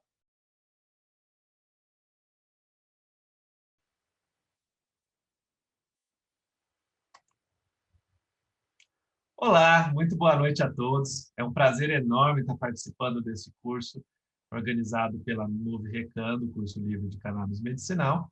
E hoje eu vou tratar com vocês de um assunto extremamente importante, que é a pneumonia lipoide e EVALI. Tá? Eu sou médico radiologista, meu nome é José Luiz de Oliveira Schiavon e sou diretor científico da SBEC, a Sociedade Brasileira de Estudos da Cannabis. A pneumonia lipoide é uma causa, como o próprio nome diz, é uma pneumonia, que é importante a gente saber quando a gente trata pacientes com óleos, no caso, por exemplo, um óleo de extrato de cannabis. É uma pneumonia incomum, acontecendo de 1 a 2% das autópsias, que pode ser causado por causas endógenas ou exógenas, tá? Ou seja, algumas causas que pelo nosso próprio organismo, uma reação do nosso próprio organismo, ou algo de fora, algo que acaba gerando uma agressão ao tecido pulmonar ali.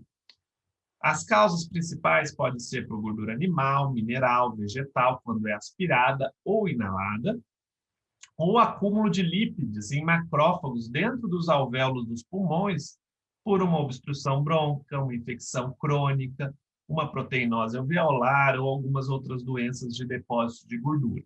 Tá? A exógena, né, ela foi primeiramente descrita em 1925 por Lawley, em 4 pacientes com história de aspirar óleos laxativos. Tá?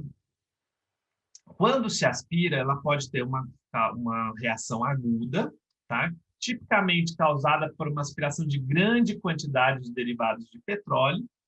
Isso em crianças acontece, infelizmente, por envenenamento, e muitas vezes em engolidores e sopradores de fogo em circos. Tá? Ou ela pode ser crônica, com a inalação desses óleos animais, minerais ou vegetais. Tá? Alguns outros produtos mais oleosos também é questionável se podem causar esse tipo de pneumonia. Normalmente isso ocorre nos idosos ou crianças que têm dificuldade alimentar e que muitos são pacientes de uso de óleos, por exemplo, de extrato de cannabis, por diversos outros fatores e apresentam essa dificuldade, né? Então a gente tem que tomar bastante cuidado com nossos pacientes para que esse óleo seja realmente engolido e a gente reduza ao máximo o risco de aspiração ou inalação dele, tá? Outras causas é a inalação de óleos industriais de limpeza, lubrificantes, de pinturas, pesticidas e também muito cuidado, porque alguns pacientes recebem esses óleos pela via retal e acabam por algum machucado, tendo eles embolizados, caindo na corrente sanguínea do subcutâneo e embolizando para o pulmão, tá? A fisiopatologia, ou seja, como acontece essa pneumonia, depende muito do tipo de óleo, da quantidade, da frequência de uso e a duração, tá? Os óleos animais tendem a ser hidrolisados pelas lipases pulmonares em ácidos graxos livres e ativam uma reação inflamatória severa. Então, cai o óleo no meu pulmão, acontece o quê? Uma inflamação muito severa, edema e hemorragia dentro do alvéolo pulmonar. Essa reação inflamatória faz com que o nosso próprio mecanismo da inflamação destrua a parede dos alvéolos e resulta em fibrose pulmonar. Tá? Então, acontece isso quando a gente acaba aspirando aí óleos animais e vegetais, pode ocorrer também. É claro que são um pouco mais leves a moderados, na maioria das vezes.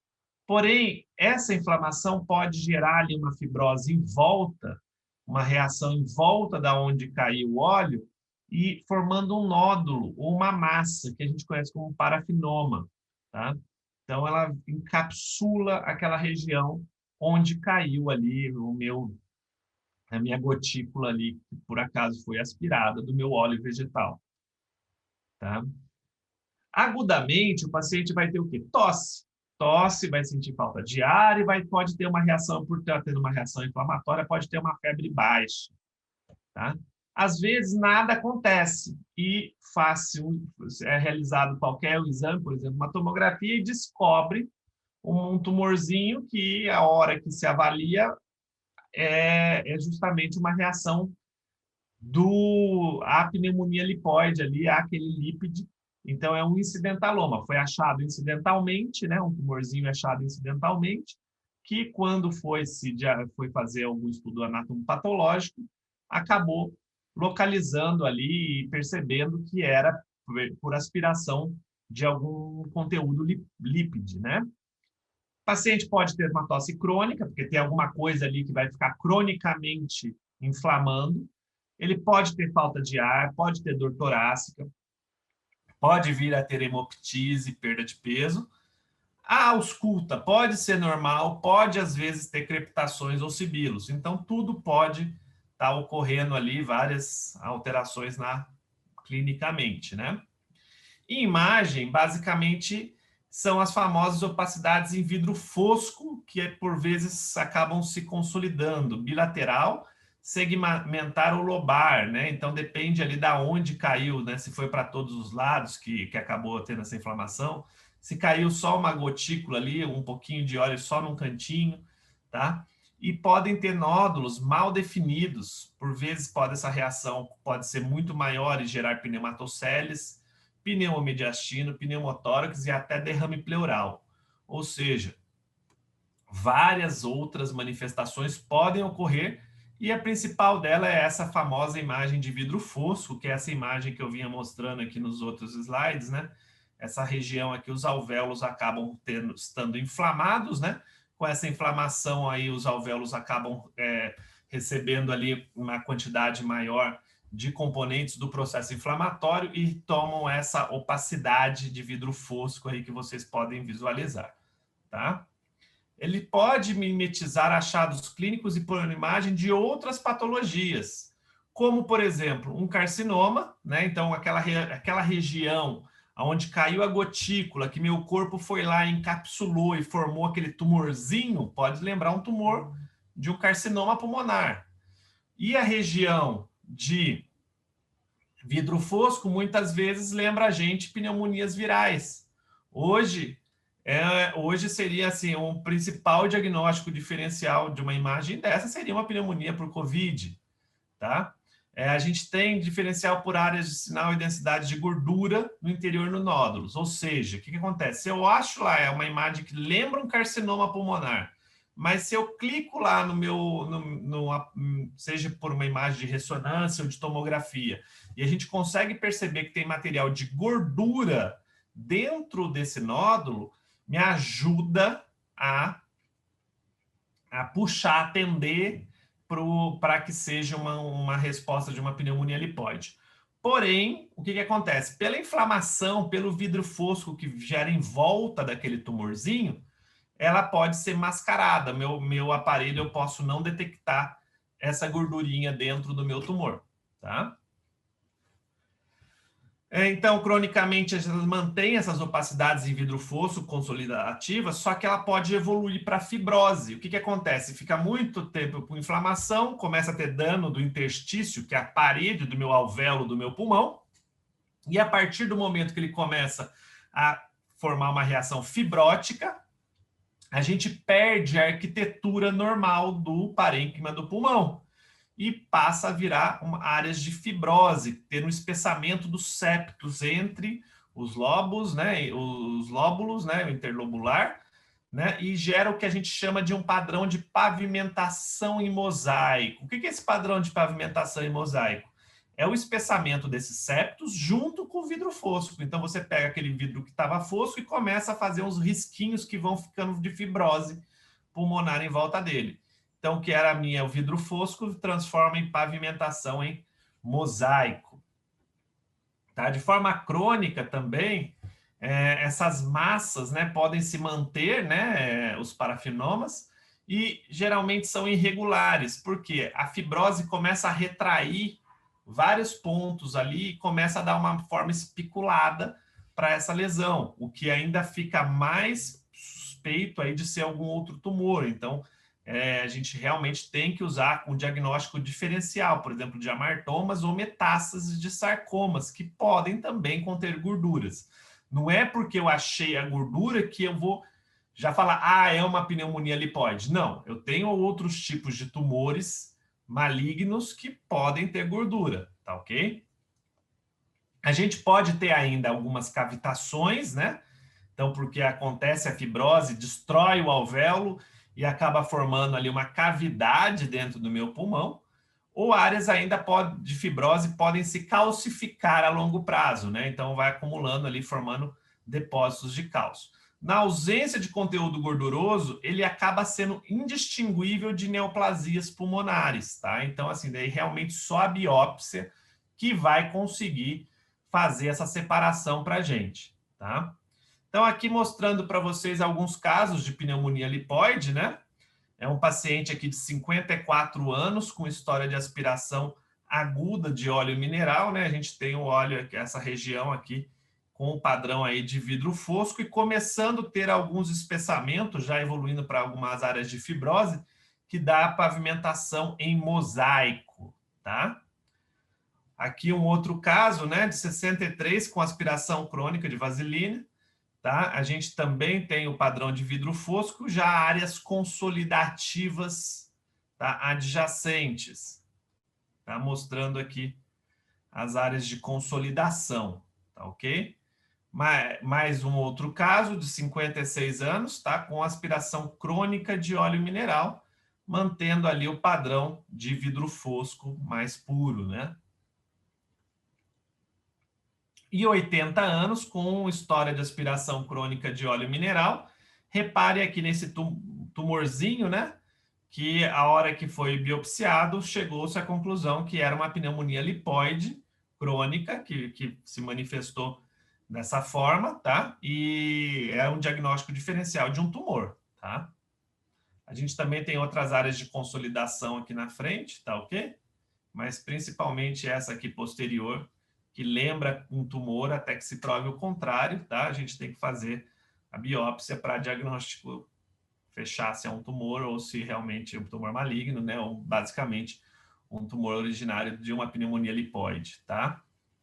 Só que não é só isso, né? Além dessa questão da pneumonia lipoide, surgiu uma nova entidade aí em 2019, do inglês EVALI, que é Electronic Cigarette or Vaping Associated Lung Injury, que significa basicamente lesão pulmonar associada ao cigarro eletrônico ou vaporizador.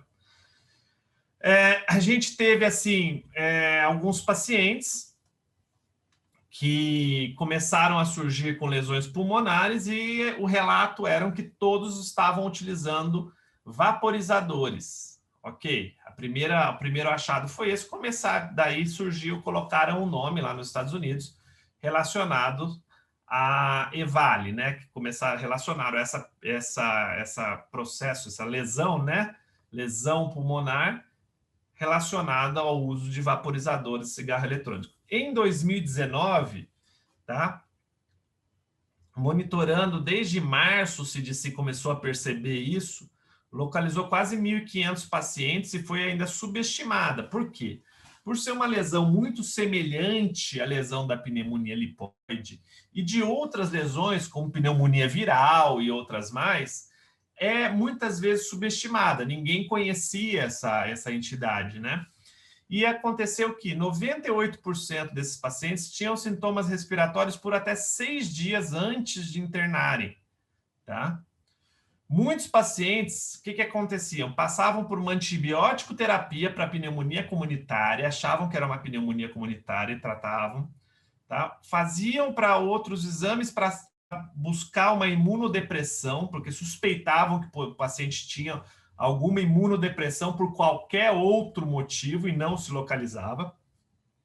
E acabavam evoluindo para uma biópsia que detectava a presença de lípides. Então, estavam encontrando uma pneumonia muito semelhante àquela pneumonia lipoide em pacientes que utilizavam de cigarro eletrônico. Só que até então não se conhecia muito, né? E perceberam que o uso de cigarro eletrônico ou dabbing, né, que são fumos de óleos concentrados nos últimos 90 dias, era um fator que todos tinham em comum. Eles também apresentavam opacidades pulmonares no raio-x de tórax e vidro fosco na tomografia, sem sinais infecciosos no rastreio, principalmente no rastreio inicial, e sem evidência de outros diagnósticos plausíveis. Então, na época não tinha Covid, mas faziam testes para outros tipos de pneumonia viral, todos os outros testes, tudo negativo.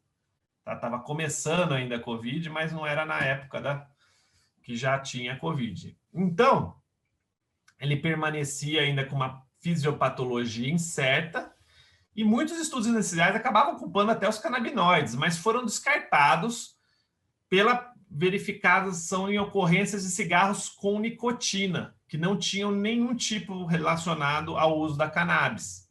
Opa, então se está ocorrendo com os óleos de cigarros de nicotina, então o produto, a causa é outra, né? Não tinha nada.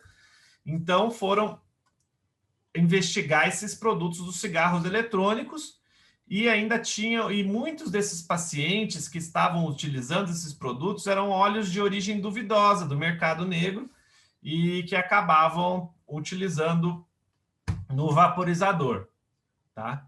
Algumas evidências de associação com a própria pneumonia lipoide, que foi descrita anteriormente, e após 6 meses, né, o CDC relacionou as altas concentrações de vitamina E em todos os óleos que foram investigados. Então, depois de 6 meses avaliando esses pacientes, que eles acharam ali uma associação que poderia ser um pouco mais plausível, tá? Então, basicamente, olha, esse é um pulmão de um paciente com 24 anos de idade, né, com áreas intersticial-alveolares aqui difusas bilateralmente, com história de uso de cigarro eletrônico. Hoje, um raio-x desse é muito semelhante a um raio-x de um paciente que chega com um diagnóstico ou suspeita de COVID, tá, gente? Os padrões, né, padrão em vidro fosco, com algumas áreas evoluindo para fibrose, né, bilateralmente, um padrão muito semelhante, né, áreas de vidro fosco periféricas, tá? E a partir disso, o CDC soltou algumas recomendações, né? Sempre que tiver encontro com um paciente com um quadro pulmonar, perguntar sobre o uso de vaporizador ou cigarros eletrônicos de forma empática, sem nenhum tipo de julgamento, justamente para a gente localizar o que possa estar causando isso, né? Um exame físico detalhado e, claro, uma oximetria. A gente precisa ver como está a troca gasosa desse paciente. Avaliação do raio-x e tomografia é obrigatória, né? E os testes para influenza, quando foi soltada essa notificação do CDC, atualmente a gente acrescentaria também o teste para COVID, porque a imagem é o mesmo padrão. E o tratamento? Se a gente tem um processo inflamatório, a gente tem que retirar o processo inflamatório desse paciente. Pode ser internado ou ambulatorialmente, dependendo do paciente, da mesma forma que todo mundo está vendo como se trata aí um processo inflamatório relacionado à COVID, a gente tem aí um processo inflamatório relacionado à aspiração de vitamina E. Então, pode-se utilizar alguns corticoides, né? E, principalmente, descontinuar o uso de vaporizador e cigarros eletrônicos e indicar o acompanhamento de um pneumologista de forma ambulatorial, né? Então, essa é o principal aí recomendação inicial. Então, você para totalmente de usar, porque já fez a lesão, né? Aliás, a recomendação, assim, da forma inalatória do uso para o uso dos canabinoides, a gente, assim, é bem restrita, assim, basicamente é sempre em pacientes que já não tem nenhum outro tipo de via de administração disponível, né? São pacientes mais graves. Por quê? Porque junto com eles a gente tem outros produtos da combustão também que são nocivos para o pulmão e, claro, podem levar a diversos outros processos, como a gente mostrou para vocês ali anteriormente, já a pneumonia lipoide, agora, dependendo do produto, pode até causar uma EVALI. É claro que quando se achou o culpado, foram tirar, agora a grande maioria tenta não ter vitamina E em nenhum desses produtos, mas é claro que se você não sabe a origem do óleo, a gente sempre está correndo o risco de desenvolver uma EVALI para o nosso paciente, né? Então, as recomendações são testes recentes detectaram o acetato de vitamina E em amostras de 29 pacientes com EVALI. No entanto, não são suficientes para se descartar que ainda outros produtos ainda têm um potencial de causar, né? E ainda mantém aí uma preocupação com a questão da EVALI, né? Muitas substâncias e fontes de produtos diferentes ainda estão sob investigação e pode ser que haja mais de uma causa para esse surto, então tem que ficar atento. As pessoas não devem modificar ou adicionar qualquer substância ao cigarro eletrônico ou vaporizador de produtos que não sejam pretendidos pelos fabricantes. Então, assim, existem, principalmente de produtos importados no exterior, diversos produtos que são fabricados para vaporização. E esses produtos de empresas sérias já estão passando por esse crivo rigoroso para que não tenha nenhum tipo aí de acetato de vitamina E. Mas é claro que tem que ficar o alerta, né? Porque muitas vezes aí as pessoas ainda podem até acabar misturando, né? Fazendo modificando as substâncias vendidas, e isso aí pode levar novamente a um quadro aí de EVALI, dependendo do que for misturado, e a gente ainda reforça que estes incluem, mas não estão limitados ao acetato de vitamina E. Então, pode ter outros aditivos aí, principalmente desses óleos que são de fontes informais, né, que podem estar levando a este caso aí de EVALI, né?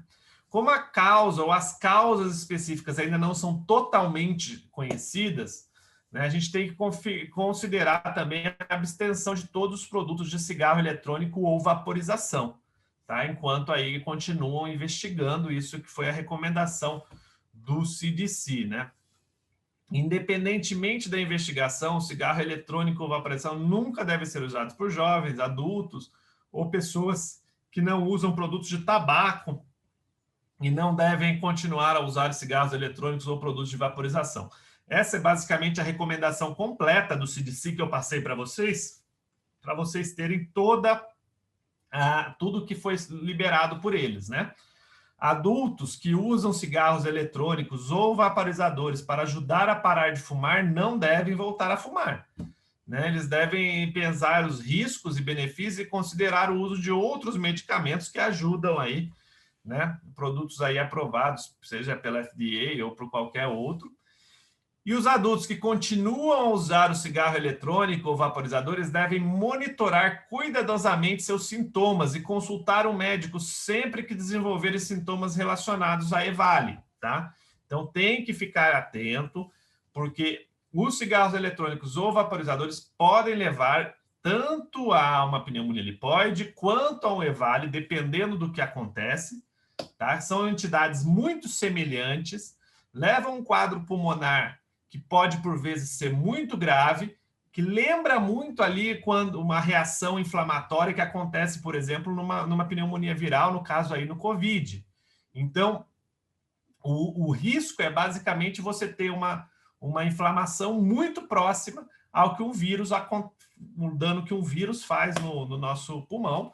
A pneumonia, seja por aspiração, a pneumonia lipoide, ou provavelmente pelo acetato, que tem grandes achados aí que levam a gente a crer que pode ser uma das coisas, o acetato de vitamina E.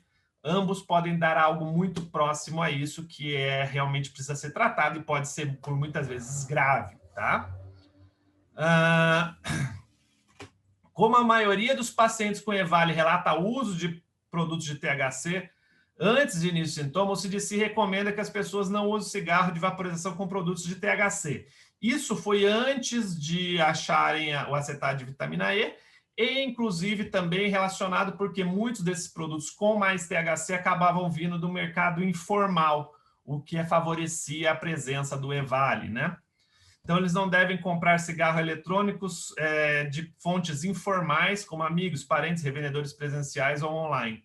Então, tomar muito cuidado da origem do produto, tá, gente? O produto tem que ser de qualidade para se evitar problemas mais sérios, principalmente se for vaporizado, porque pode levar a danos relacionados à EVALI ou à pneumonia lipoide, tá?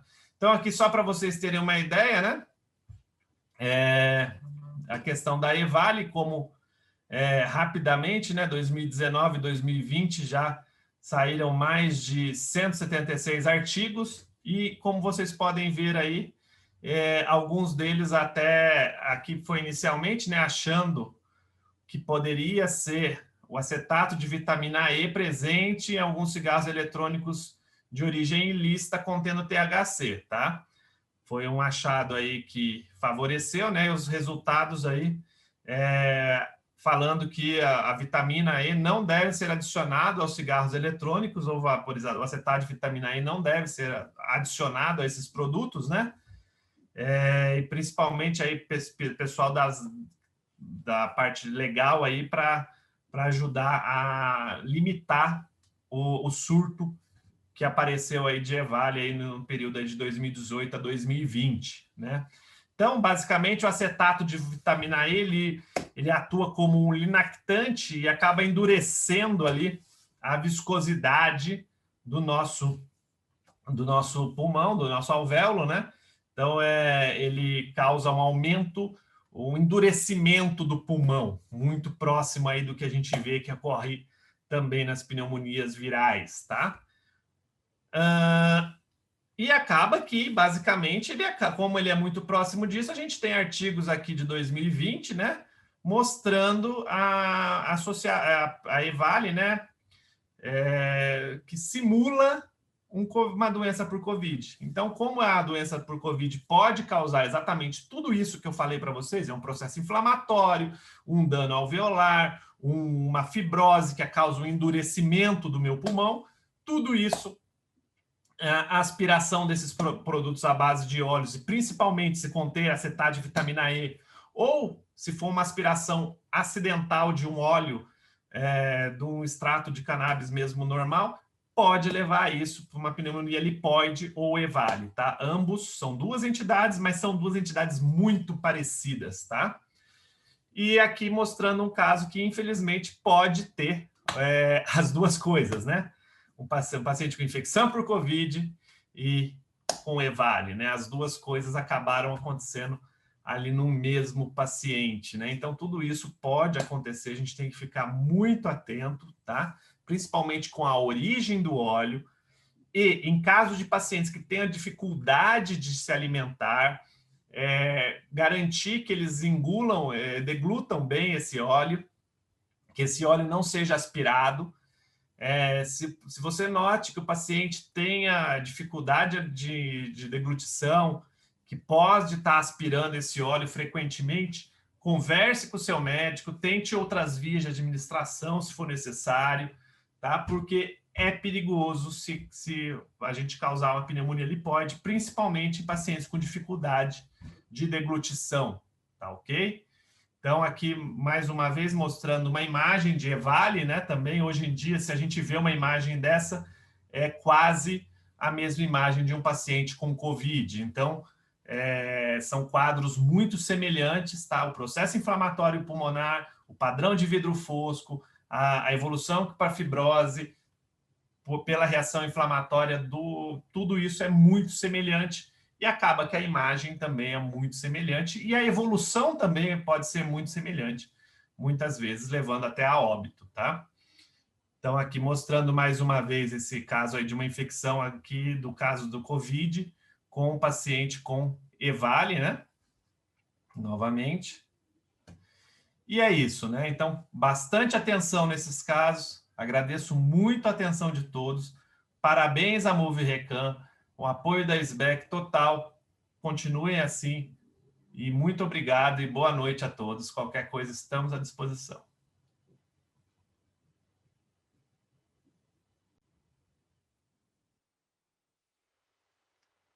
Gostaria de aproveitar a oportunidade e convidar a todos a participar do terceiro curso médico de prescrição de cannabis medicinal, que vai ser organizado pela SBEC no último final de semana do mês de junho. No último sábado, nós teremos um evento, que será o nosso evento de acompanhamento, né, mentoria dos nossos participantes, e durante todo o mês, todas as palestras vão estar disponíveis para vocês, tá?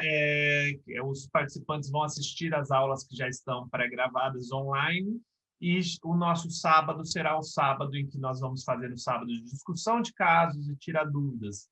Então, gostaria de estar convidando a todos e agradecendo a oportunidade aí à MoveRecan de estar nos apoiando também neste evento. Muito obrigado e uma boa noite.